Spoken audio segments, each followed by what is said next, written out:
آپ کا کوئی عزیز، آپ کا کوئی محبت کرنے والا، پیار کرنے والا حج پہ جاتا ہے یا عمرے پہ جاتا ہے، اللہ تعالی ہر مسلمان کو توفیق عطا فرمائے، وہ حج عمرہ کرنے کے بعد جب واپس آتا ہے تو آپ کے لیے وہاں سے کچھ تحفے تحائف لاتا ہے، جائے نماز لے آتا ہے، تسبیح لے آتا ہے، کھجوریں لے آتا ہے، آب زمزم شریف کا پانی لے آتا ہے، وہ لا کر آپ کو تحفہ دیتا ہے۔ کیا دیتا ہے؟ مسجد میں بیٹھے ہیں، سچی بات کیجئے گا، وہ آپ کو تحفہ دیتا ہے، آپ اس تحفے کو ضائع کر دو، سچی بات بتلاؤ، تحفہ لانے والا خوش ہو جائے گا، ناراض ہوگا؟ ناراض ہو جائے گا۔ وہ کہے گا میں اتنے مان سے آپ کے لیے تحفہ لایا اور تم نے اس کو ضائع کر دیا، اہمیت نہیں دی۔ تو بھائی جو تحفہ ہمارے لیے مدینہ شریف سے لائے، مکہ معظمہ سے لائے، اگر ہم اس کی قدر نہ کریں تو تحفہ لانے والا ناراض ہو جائے۔ ارے خدا نہ کبھی سوچا ہے کہ یہ نماز کہاں کا تحفہ ہے؟ اور شعلہ سے بھی آگے جا کے، لا مکانوں سے بھی آگے جا کے رب تعالیٰ نے اپنے محبوب صلی اللہ علیہ وسلم کو تحفہ عطا فرمایا۔ یہ تحفہ بھیجنے والے رب العالمین ہیں اور لانے والے رحمت للعالمین ہیں، اور لائے کن کے لیے ہیں؟ ہم جیسے گناہ گاروں کے لیے لائے ہیں۔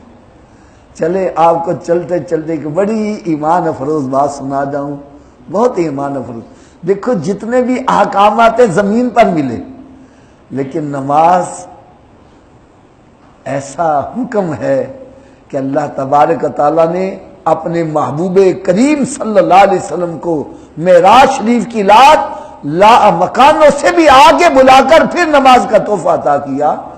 سرکار دو عالم نور مجسم صلی اللہ تعالی علیہ وسلم رب تعالیٰ کی بارگاہ میں عرض کرتے ہیں، مالک مولا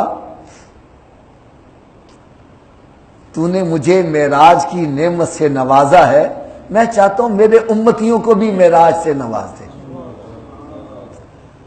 رب تعالیٰ نے ارشاد فرمایا، میرے پیارے حبیب صلی اللہ علیہ وسلم میں نے تو تجھے وہاں بلایا جہاں نہ کوئی نبی آیا نہ آئے گا، نہ کوئی رسول آیا نہ آئے گا، نہ کوئی فرشتہ آیا نہ آئے گا، تو اپنے امتیوں کی بات کر رہا ہے۔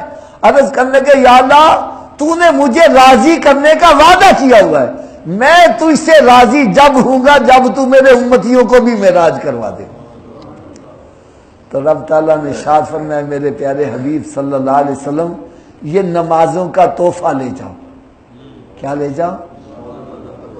عرض کرنے لگے، یا اللہ اس نماز سے کیا ہوگا؟